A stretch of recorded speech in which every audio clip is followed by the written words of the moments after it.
Bismillahirrahmanirrahim. Assalamualaikum warahmatullahi taala wabarakatuh. Selamat sejahtera dan salam seminar penyelidikan Serai 2021. Kalau tidak kerana bulan, masakan bintang timur tinggi. Kalau tidak kerana tuan-tuan, masakan saya berada di sini. Yang saya hormati para hakim yang arif lagi bijaksana dan hadirin sekalian. Tajuk penyelidikan saya ialah penggunaan teknik keoptisi meningkatkan kemahiran menulis kriteria kejayaan guru Bahasa Melayu di daerah Bagan Datuk.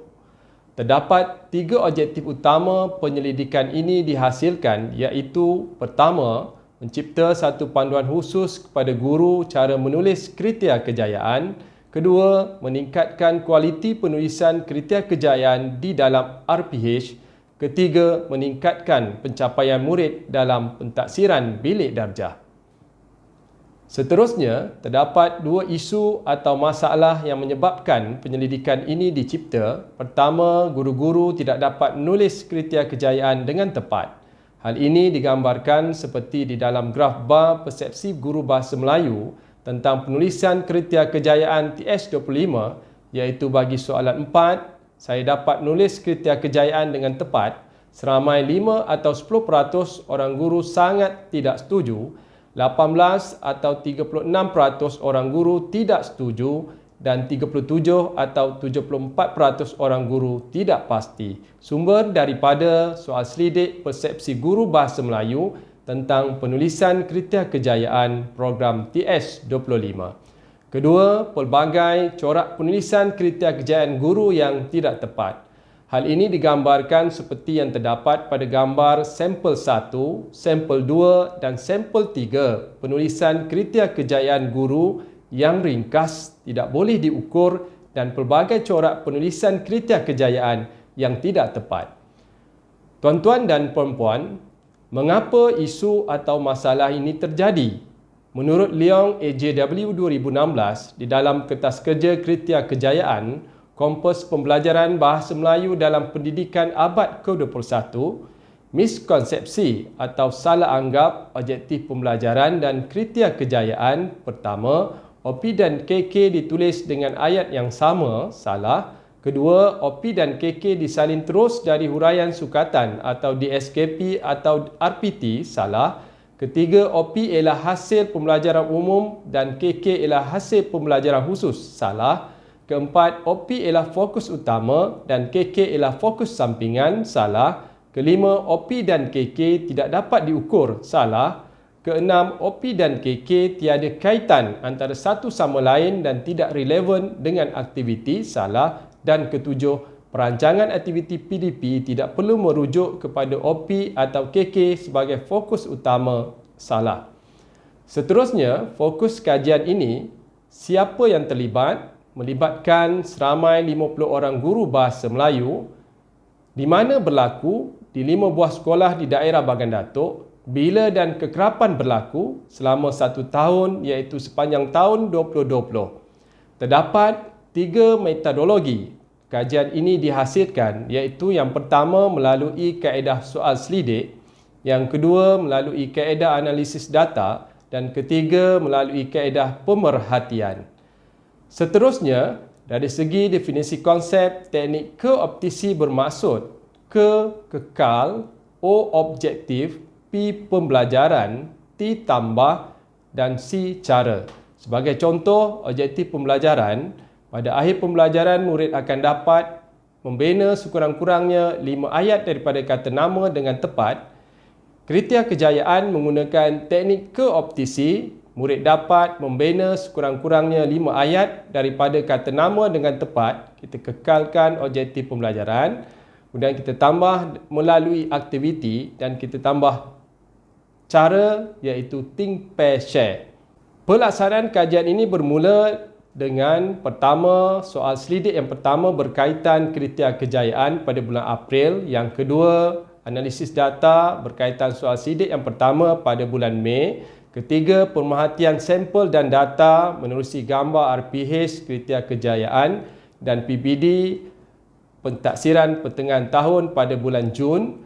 Keempat, memperkenalkan teknik keoptisi. menerusi bengkel-bengkel atau bimbingan SIC Plus pada bulan Jun hingga November. Kelima, soal selidik kedua berkaitan teknik keoptisi pada bulan Disember. Keenam, analisis data dan pemerhatian sampel melalui soal selidik kedua, gambar dan PPD pada bulan Disember. Hadirin sekalian, terdapat 3 dapatan atau impak kajian ini. Pertama, mencipta satu panduan khusus kepada guru dalam menulis kriteria kejayaan. Hal ini dibuktikan melalui data seperti di dalam jadual dan graf bar persepsi guru bahasa Melayu tentang penulisan kriteria kejayaan sebelum dan selepas teknik keoptisi diperkenalkan dalam TS25, iaitu bagi soalan 5, saya mempunyai panduan khusus dalam menulis kriteria kejayaan. Bilangan dan peratus sebelum diperkenalkan teknik keoptisi ini seramai 4 atau 8% orang guru sangat tidak setuju, 25 atau 50% orang guru tidak setuju dan 21 atau 42% orang guru tidak pasti berlaku peningkatan selepas diperkenalkan teknik keoptisi ini menjadi seramai 34 atau 68% orang guru setuju dan 16 atau 32% orang guru sangat setuju. Sumber daripada soal selidik persepsi guru bahasa Melayu tentang penulisan kriteria kejayaan dan teknik keoptisi dalam penulisan kriteria kejayaan TS25. Seterusnya, dapatan atau impak kedua kajian ini ialah guru dapat menulis kriteria kejayaan dengan tepat. Hal ini dibuktikan melalui data seperti di dalam jadual dan graf bar persepsi guru bahasa Melayu tentang penulisan kriteria kejayaan sebelum dan selepas teknik keoptisi diperkenalkan dalam TS25, iaitu bagi soalan 4, saya dapat menulis kriteria kejayaan dengan tepat. Bilangan dan peratus sebelum diperkenalkan teknik keoptisi ini seramai 5 atau 10% orang guru sangat tidak setuju, 18 atau 36% orang guru tidak setuju dan 27 atau 54% orang guru tidak pasti berlaku peningkatan selepas diperkenalkan teknik keoptisi ini menjadi seramai 38 atau 76% orang guru setuju dan 12 atau 24% orang guru sangat setuju. Sumber daripada soal selidik persepsi guru bahasa Melayu tentang penulisan kriteria kejayaan dan teknik keoptisi dalam penulisan kriteria kejayaan TS25. Akhir sekali, keberkesanan atau impak kajian ini ialah dapat meningkatkan pencapaian murid. Sebagai contohnya, di SK Sungai Samak bagi kelas 6 IS dalam pentaksiran pertengahan tahun atau PPT menunjukkan seramai seorang atau 5% orang murid berada di tahap penguasaan atau TP3, 8 atau 40% orang murid berada di TP4, 10 atau 50% orang murid berada di TP5 dan 1 atau 5% orang murid berada di TP6 berlaku peningkatan dalam pentaksiran akhir tahun atau PAT menjadi seramai 8 atau 40% orang murid berada di TP4, 11 atau 55% orang murid berada di TP5 dan seorang atau 5% orang murid berada di TP6. Hal ini dibuktikan melalui data seperti di dalam jadual dan graf bar analisis pelaporan PBD Bahasa Melayu PPT dan PAT 6 IS SK Sungai Samak tahun 2020. Kesimpulannya, terdapat banyak faedah melalui kajian ini.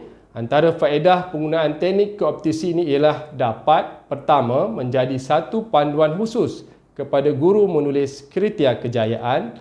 Kedua, meningkatkan kemahiran menulis kriteria kejayaan dalam kalangan guru. Ketiga, meningkatkan kualiti penulisan kriteria kejayaan di dalam RPH. Dan akhir sekali, meningkatkan pencapaian murid terutama dalam pentaksiran bilik darjah. Beralih pula kepada perspektif syur cadangan kajian ini, iaitu walaupun telah disebarluaskan di peringkat sekolah melalui latihan dalam perkhidmatan atau ladap guru-guru di sekolah, di peringkat daerah melalui bengkel-bengkel guru di peringkat daerah dan di peringkat negeri, kebangsaan dan antarabangsa melalui penghasilan buku teknik keoptisi dan YouTube. Namun, kajian ini perlu disebarluaskan kepada mata pelajaran lain. Setakat ini saja pembentangan daripada saya. Sekian. Wassalamualaikum warahmatullahi taala wabarakatuh. Terima kasih.